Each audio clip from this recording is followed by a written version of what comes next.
Hey guys, welcome back to my channel. My name is Tom LaHue, and today we're going to be looking at Enneagram Type 5s, the investigator, the observer, and we're going to be giving special attention to this little book called The Unfiltered Enneagram by Elizabeth Orr. I think it's a really good book. It's kind of punchy. She's an Enneagram 8, and so she doesn't mix any words when she's very clear and very direct and very helpful. And so let's dive into this, but before we do, just a reminder, in the description below is a link to my website, tomlahue.com. I do offer Enneagram coaching. It's essentially life coaching based around the Enneagram. So now that we know what your type is, or we know the people in your life that you're trying to get along with, trying to love you, it's really a helpful tool in understanding each other and how to have a better relationship with one another. So if you need some help along the way, reach out to me. I'd love to work with you in one of my coaching programs. Also, I have a lot of different courses available and sometimes live courses. As of the making of this video, I'm about to start an Enneagram relationship coach live on Zoom. I'd love for you to join me for that 6-week class. All right, so let's jump into this. And the very first thing she says on the title for this chapter, she says, when intellectual maximalism, I think that means like a lot of intellectualism, meets emotional minimalism. Interesting, right? So you guys, down there at the bottom of the Enneagram, right next to type 4s, which you think of them as being like the emotional maximalists. And right next to them is, the other side of the brain, you might say, the cognitive, the cerebral, wanting to keep everything objective, wanting to keep good boundaries. Let's just hit some highlights. And that's all I want to do in this video. There's no grand plan, but look, I want you to see I actually do read all of this and I take my time to really try to understand it and gain this person's perspective and incorporate it into my own understanding, always improving. Never perfect, but always improving. Okay, so I just want to hit some highlights of some of the things that she says and then let you think about it, right? She calls you, first of all, sensitive little hermit crabs. Stingy, sensitive little hermit crabs. The animal for the 5 is the barn owl, sitting up there, up in the rafters. You don't even know they're there. And then all of a sudden, hoot, hoot, let me tell you this thing I know. Let me tell you this fact I know. Let me give you some kind of objective information that maybe you're leaving out and not factoring in. And I think that the owl is a good image for the 5, but I also kind of think the turtle is too. Not because you're slow, but just because you retreat back into your shell. You come out into the world and you look around, you're like, yeah, I think I'm going to go back into my shell. And that's what I think what she means when she says stingy, sensitive little hermit crabs. Now, I've talked about this word sensitive before because it was in this book, in one of the descriptions of the 5. This is the Enneagram Made Easy. One of the things it called you was sensitive. And I remember thinking to myself, sensitive? No, 5s aren't sensitive. They're very cerebral, like they're very unaffected and detached from the world. But why are you unaffected and detached?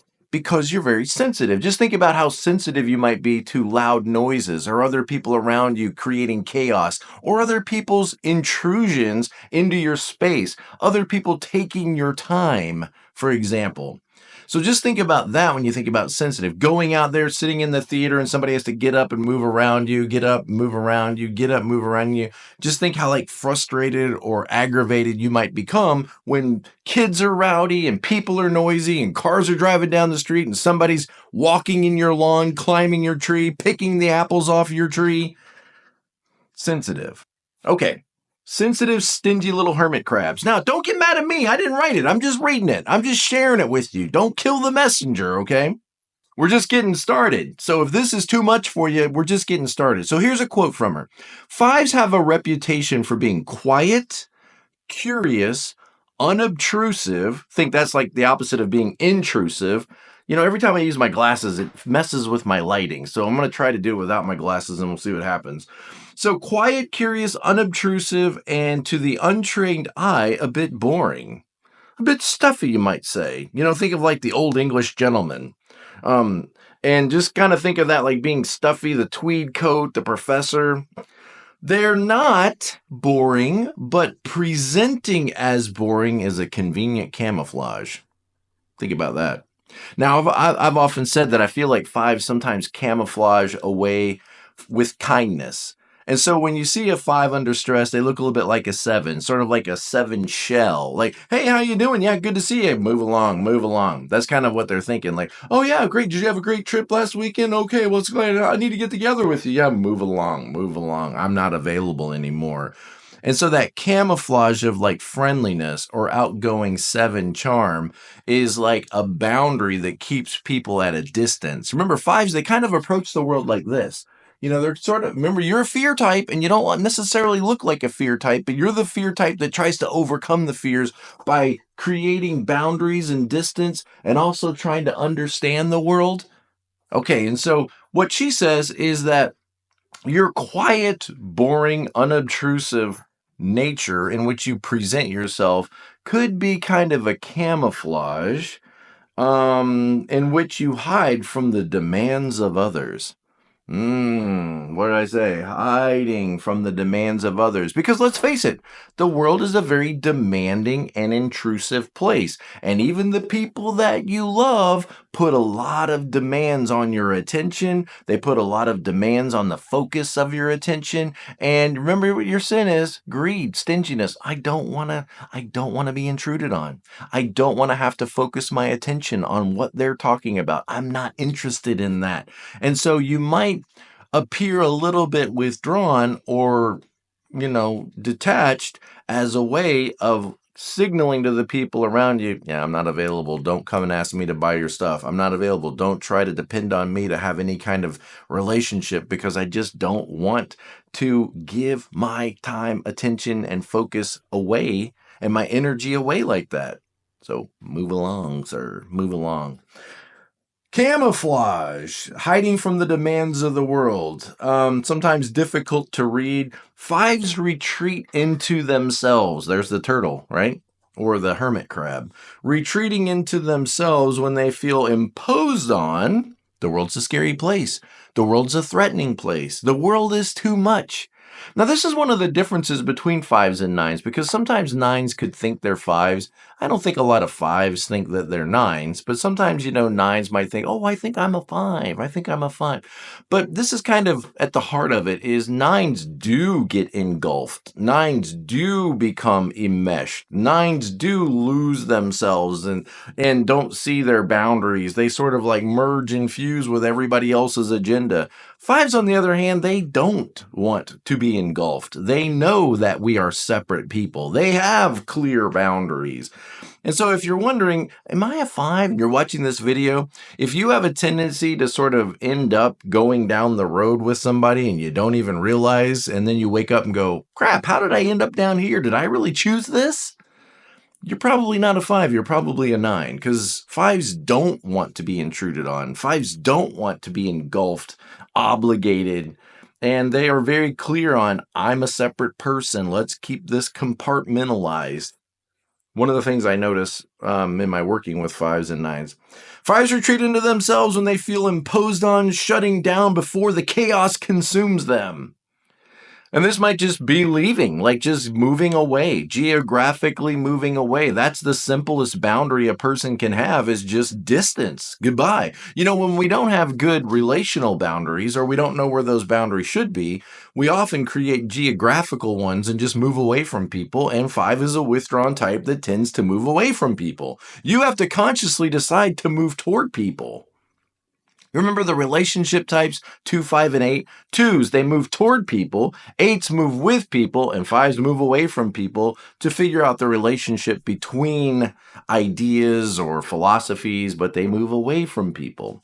Kind of hard to have a relationship with that, a meaningful, engaged relationship with somebody that moves away from you all the time. So a guarded and placid surface, guarded. What's the opposite of being open? One of the needs that we all have in a relationship is that the other person is honest and open. And 5s, you tend to be pretty honest because you may not care. You may just like, well, that's the truth. I'm sorry you don't see it that way. I'm going to be honest and direct. I don't understand why you're upset. So Honesty, yes, but the other side of that is openness. And the opposite of openness is being guarded. And guarded means self-protected. And you may not realize how self-protected your strategies are to keep the world outside and to keep, sort of stay in your own intellectual palace, your intellectual library where everything is safe and understandable. Because out there, the world's full of chaos. Fear type, right? Guarded and placid surface, like unaffected. I'm placid. I'm unaffected. I'm detached. Conceals the rolling interior of intensity that exists within the 5. In other words, there may be this big volatile world of dreams and ideas and plans and understanding and searching out and curiosity and all this good stuff, but it doesn't necessarily show up on the surface. Their brain is constantly digging for more information as a means to understand their environment and their relationships. So look at this image once again. I'm guarded and I'm sort of looking at life with this boundary in front of me while trying to understand the world out there without being affected by it. There you go. That's 5 in a nutshell. Trying to understand the world without being affected by it. Trying to understand relationships. Trying to understand my husband, understand my wife, understand how things work, and keeping it all very intellectual without being emotionally affected, emotionally available, emotionally attached. And it's really hard to, have intimacy in that kind of relationship. So what would happen if you let your walls down? What would happen if you kind of opened up a little bit more and shared what was going on inside that mind? Not just facts and information, but your feelings. Your feelings. Ugh, feelings. Okay, 5 search for comprehension is more of an attempt. Okay, this is really good. So you might want to hear this, okay? The 5's search for comprehension, for understanding in the world, is more of an attempt to establish predictable patterns. Again, 5's move away from people to see the predictable patterns, to understand, to overcome and understand how the world works, to predict patterns of behavior so that they can anticipate exactly how much this particular environment or relationship is going to cost them. Let me read that again. The 5 search for comprehension is more of an attempt. It's a safety attempt. It's a self-protective attempt to establish a predictable pattern of behavior so that they can anticipate exactly how much this particular environment or relationship is going to cost them. Is this relationship actually going to have a net zero profit for me? Tom, I'm relatively, let's say, 50% happy already. So if I end up marrying this girl, can I guarantee a net result of at least 70% happiness? If I can't predict that, then is this relationship really worth the trouble that it's going to cause me? Now, that's very 5 thinking right there. That's not the way 4s think. That's not the way 2s think. It's probably not the way 9s think. It's not a bad way of thinking because it makes sense. If I open myself up to this person, if I open myself up to this job or this relationship, is it going to give me a substantial benefit? Because I'm 50% happy now. Can you guarantee that it's going to be 70%? I've seen a lot of couples that they are not 50% happy. They are like 20% happy. So the risk may perform the reward. So I think net zero, I'll just remain single. It's a very 5 way of thinking. And now it's time for coffee. It's a hug and a mug. Don't you just love? I know 5s, you guys love this kind of stuff. You have probably all over your walls, live, laugh, love.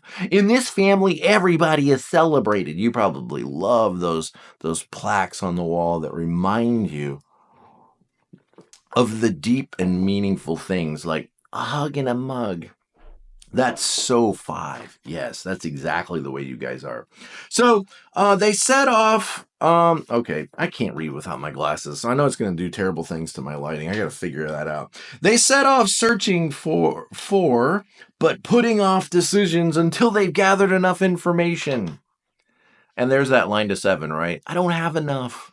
I need more. I'm missing out. I need more information before I can make a decision. So before I could go to 8, remember 5s integrate to type 8, they become doers. Before I could become a doer and take action, I need more information. I need more time alone. I need more time to figure things out. Okay. But eventually, right, you got to step up to the plate.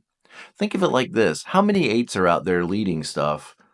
And you're the one with all the answers. Why aren't you leading it? You're the one with all the information. You're the one that knows everything. Why aren't you leading it? Why is this 8 just because they're bigger, just because they're louder, just because they're more action oriented? Why do they get to be in charge? Think about that. It's a good thought for you. It's a good challenge for you. Okay, let's see what else she says here.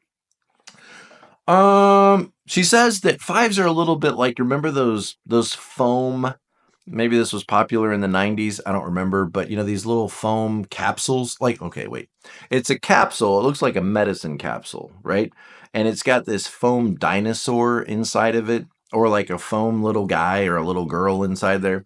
And when you put it in water, oh boy, look at that. The capsule disintegrates, and then you get this little dinosaur. Oh wow, I grew a dinosaur. I grew a boyfriend. I grew a girlfriend. She says 5s are like that. They're kind of like those little grow your own dinosaurs.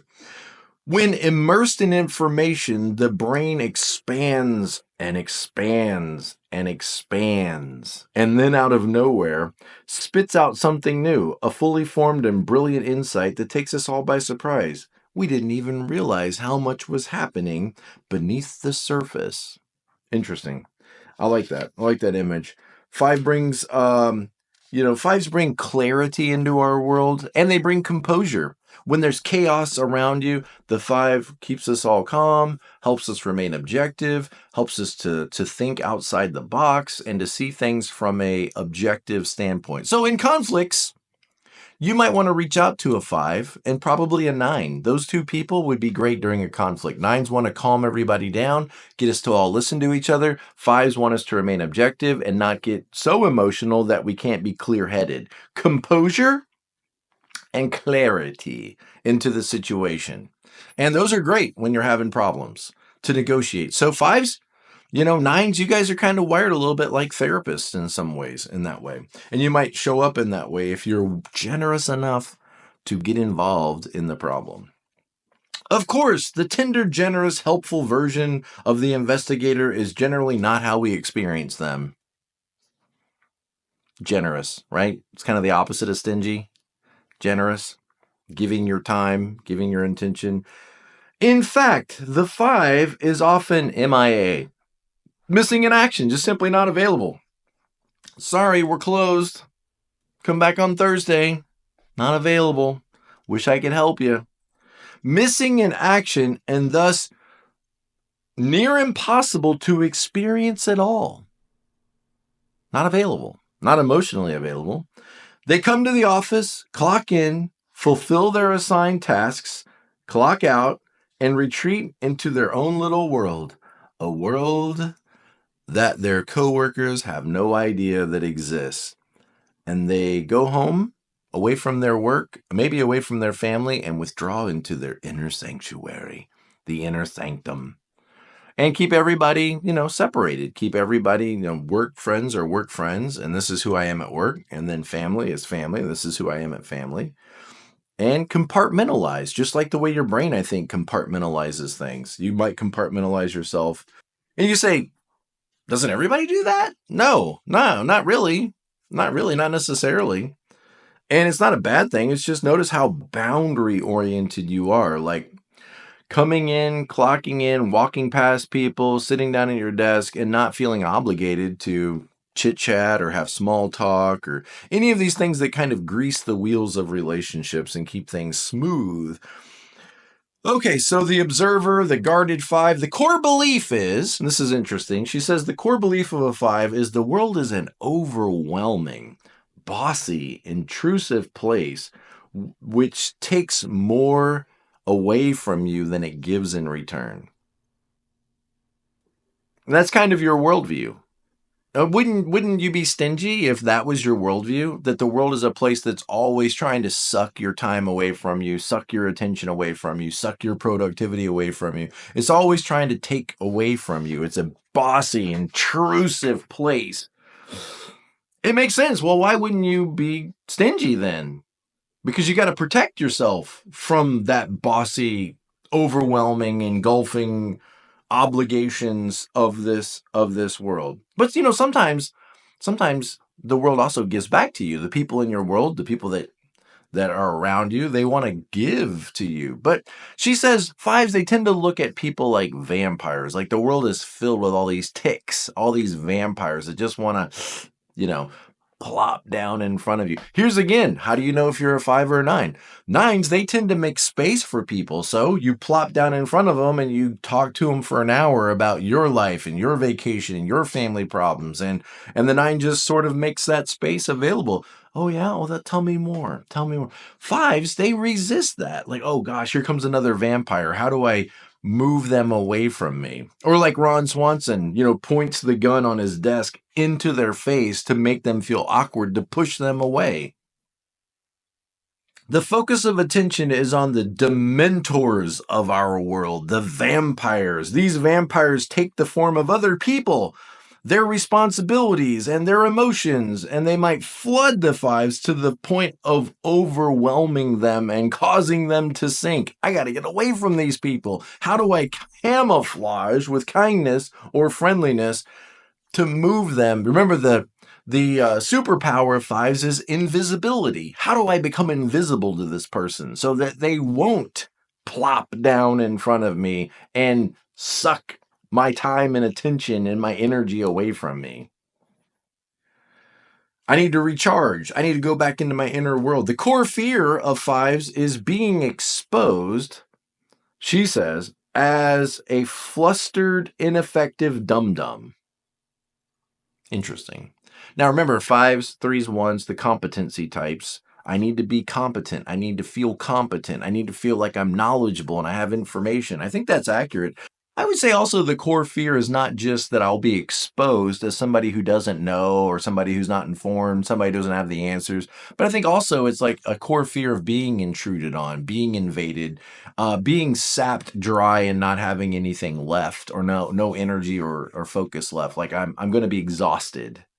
I'm going to be exhausted by these people and the chaos of this world.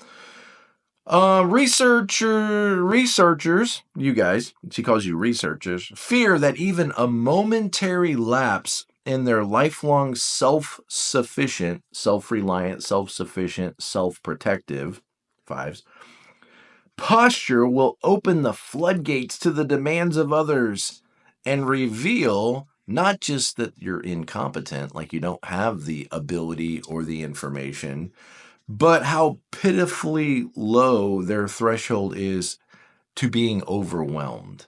So you guard the gate because you don't want to be overwhelmed. 5s spend their lives collecting information and guarding their energy. Yeah, okay. What do you think about that? Do you see that in your own life? Do you think she's fair? Do you think she's accurate? How does that affect your relationships? How does that affect you as a dad interacting with your kids? Or how does that affect you as a wife interacting with your husband?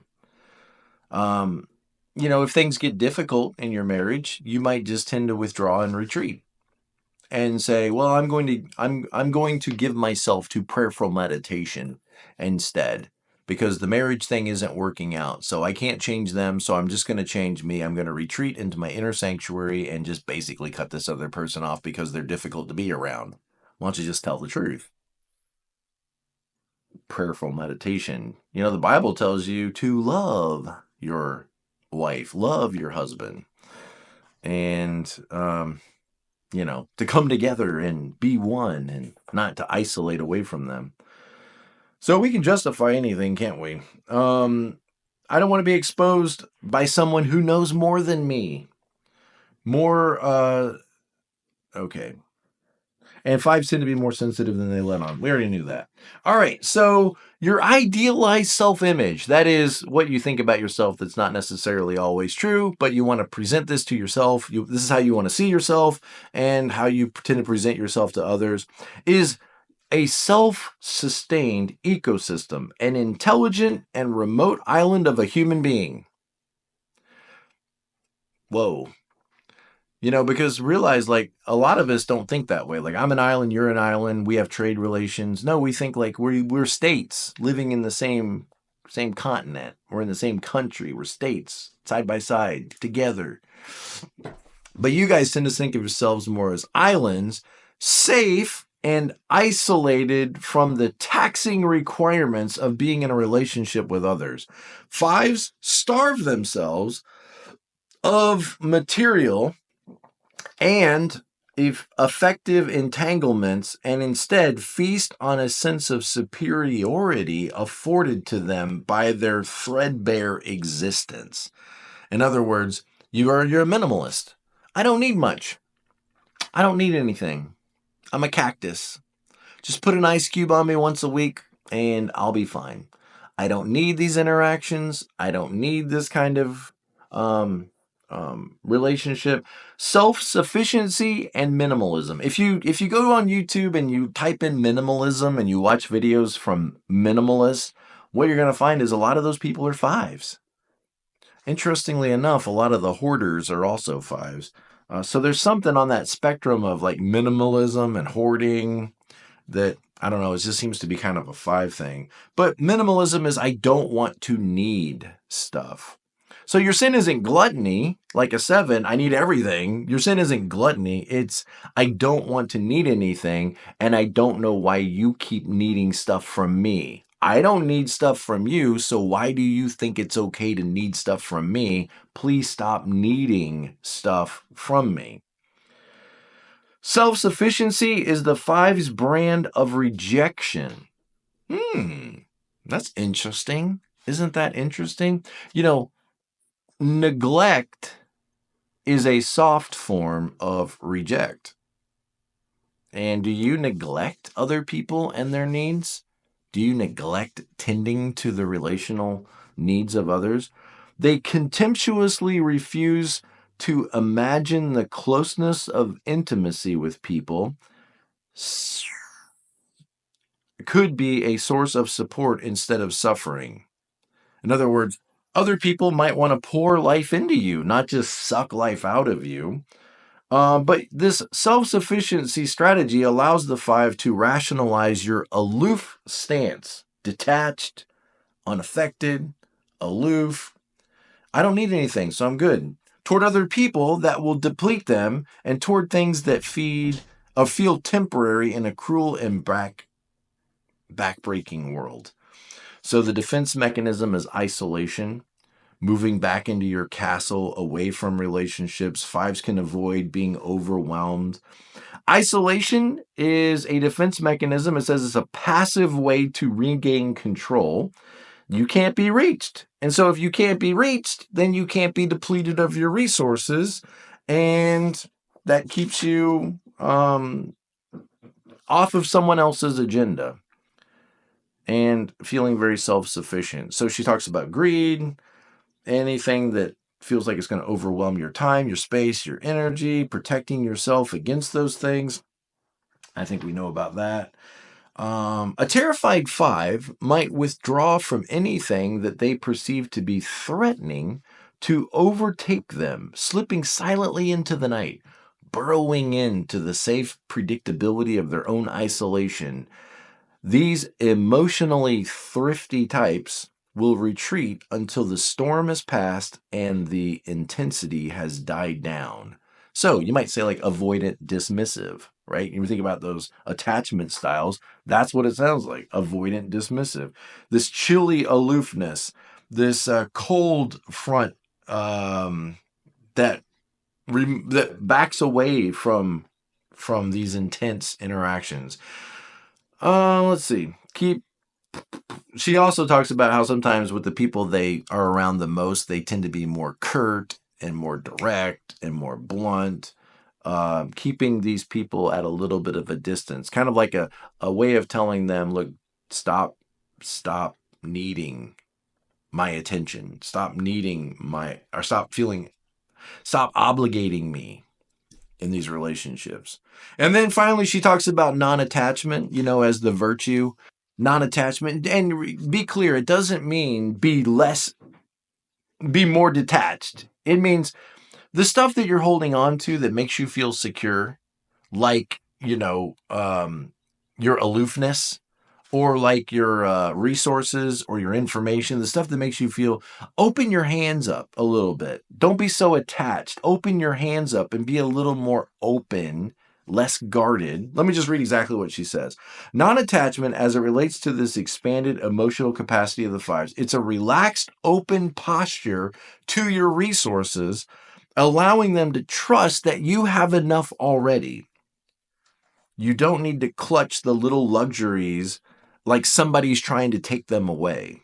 You can be more open with your time, open with your attention, open with your fondness, open with your encouragement and your kindness and your interactions with other people. Don't be like Ebenezer Scrooge, who's a good example of a five. Think of it like this. Ebenezer Scrooge, in the first part of the story, he felt like his greed was protecting him and keeping things in his life. But obviously, when you look at it from the end of the story, you have to realize, what was his greed costing him?